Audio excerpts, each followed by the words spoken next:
Assalamualaikum, anda sedang menonton Sekilas Fakta 7 September 2021 bersama dengan saya Nusha Mama Amin.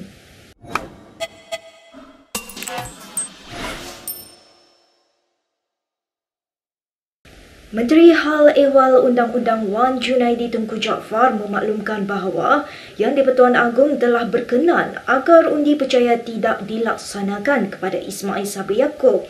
Ini kerana katanya Agong telah diberi kuasa besar untuk melantik seorang Perdana Menteri yang memiliki sokongan majoriti ahli parlimen. Jadi dalam masa yang tersingkat, saya tidak melihat bahawa orang ni terus bertukar pendirian untuk tidak menyokong pada persidangan parlimen yang akan datang. Kalau masa tu ada 6-7 bulan macam tu, saya berfikir mungkin dah perubahan pemikiran tu berlaku.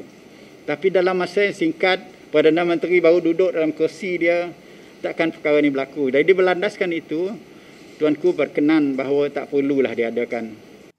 Yang di-Pertuan Agong sebelum ini secara terbuka menitahkan agar undi percaya diadakan terhadap Perdana Menteri baru di Parlimen. Bagaimanapun setakat ini masih belum ada kenyataan rasmi dari Istana Negara berhubung perubahan keputusan itu. Terdahulu Ahli Parlimen Lembah Pantai Fahmi Fazil berkongsi dalam ciapannya di Twitter bahawa usul undi percaya terhadap Perdana Menteri tidak dimasukkan dalam agenda sidang Parlimen. Sementara itu, Wan Junaidi berkata kerajaan akan mematuhi perintah Mahkamah Tinggi Kuching untuk menurunkan usia minimum pengundi kepada 18 tahun sebelum 31 Disember. Setakat ini katanya belum ada arahan untuk membuat rayuan terhadap keputusan mahkamah tersebut. Apa yang di sini, dua-dua mahkamah dengan kerajaan bersama dalam sudut ni. Hanya masa itu saja diawalkan. Itu saja yang diberi oleh mahkamah. Tak ada kerajaan tak kalah, mahkamah pun tak salah. Hanya masa itu dipendekkan. Kenapa masa itu ditetapkan pada 2 September 2022? Ialah apabila undang-undang meminda perlembagaan pada tahun 2018 dahulu, pandangan kerajaan ialah untuk pilihan raya 2023. 3 September lalu, Mahkamah Tinggi Kuching membenarkan permohonan semakan kehakiman oleh 5 anak muda Sarawak untuk memaksa Kerajaan Persekutuan melaksanakan penurunan usia mengundi dari 21 ke 18 tahun. Terdahulu pada 25 Mac, Suruhanjaya Pilihan Raya mengumumkan penundaan pelaksanaan undi 18 termasuk pendaftaran pengundi automatik sehingga 1 September tahun depan. Berita seterusnya. Ahli MT UMNO Muhammad Puan Zakarshi nampaknya mempunyai pandangan yang berbeza berhubung pelantikan Muhyiddin Yassin sebagai pengerusi Majlis Pemulihan Negara. Bagi Muhammad Puan, bekas Perdana Menteri itu akan lebih berjiwa besar sekiranya dia menolak pelantikan tersebut. Puan dalam hantarannya di Facebook berkata demikian bagi mengulas kenyataan Ketua Pemuda PAS Khairil Nizam Khairuddin yang memuji Muhyiddin melaksanakan tugas sebagai pengerusi majlis itu tanpa sebarang imbuhan. Menurut Khairil, pendirian diambil Muhyiddin menunjukkan Presiden Bersatu itu seorang yang berjiwa besar serta wajar dicontohi ahli politik lain. Bagaimanapun Muhammad Puan jelas kelihatan tidak setuju dengan kenyataan itu. Kata Puan, Muhyiddin sudah diberi peluang selama 17 bulan untuk memimpin negara menangani wabak COVID-19 namun telah gagal sehingga terpaksa meletakkan jawatan. Untuk rekod, Muhyiddin dilantik menjadi pengerusi MPN pada 4 September lalu, kira-kira 3 minggu selepas berundur sebagai Perdana Menteri. Pergolakan dalaman PKR Negeri Sembilan dan isunya Warta Sultan Simpan Kuala Langat Utara merupakan agenda utama dalam mesyuarat kepimpinan parti itu. Perkara itu disahkan oleh Pengarah Komunikasi PKR Fahmi Fazil ketika dihubungi Malaysia Kini.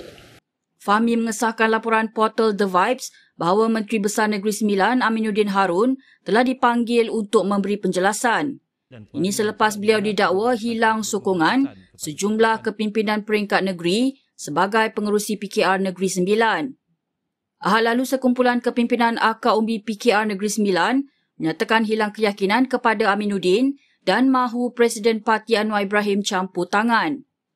Aminuddin merupakan Menteri Besar PKR yang kedua dipanggil ke pimpinan parti itu selepas Amiruddin Syari dipanggil berhubung isu Nyahwarta Hutan Simpan Kuala Langat Utara. Sementara itu, Fahmi berkata perubahan pentadbiran di Negeri Sembilan tidak akan membawa kebaikan kepada mana-mana pihak, terutama dengan keadaan penularan COVID-19 yang bertambah baik di negeri itu.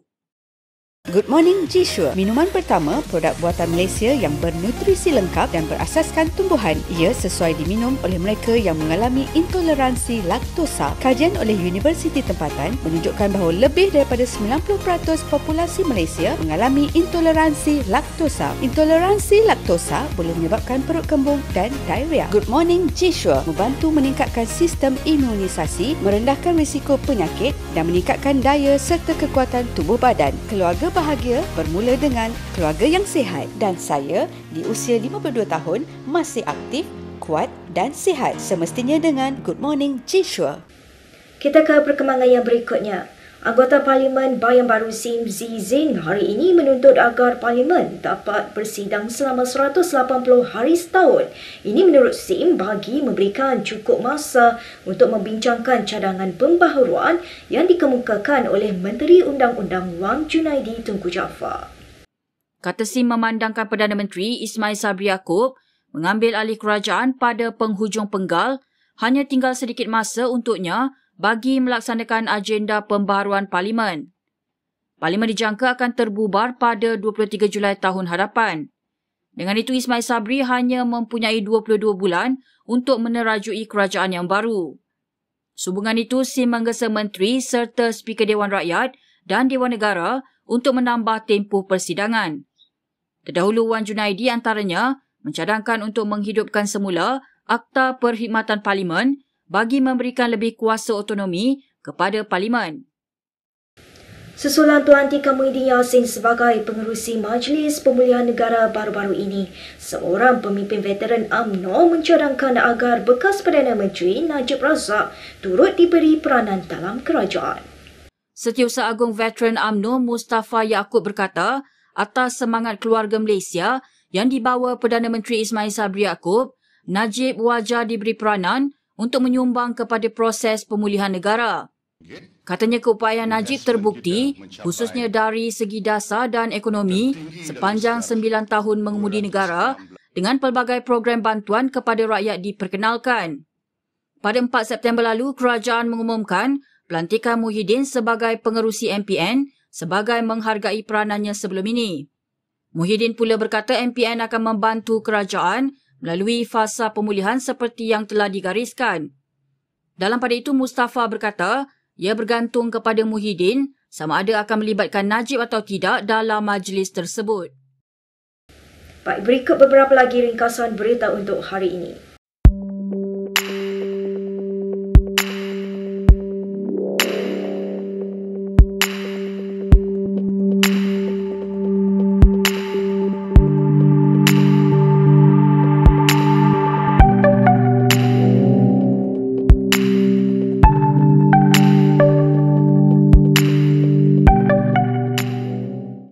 Sekian sahaja daripada saya Noisyah Mama Amin untuk sekilas fakta. Untuk lebih banyak berita, anda boleh melayari kinitv.com.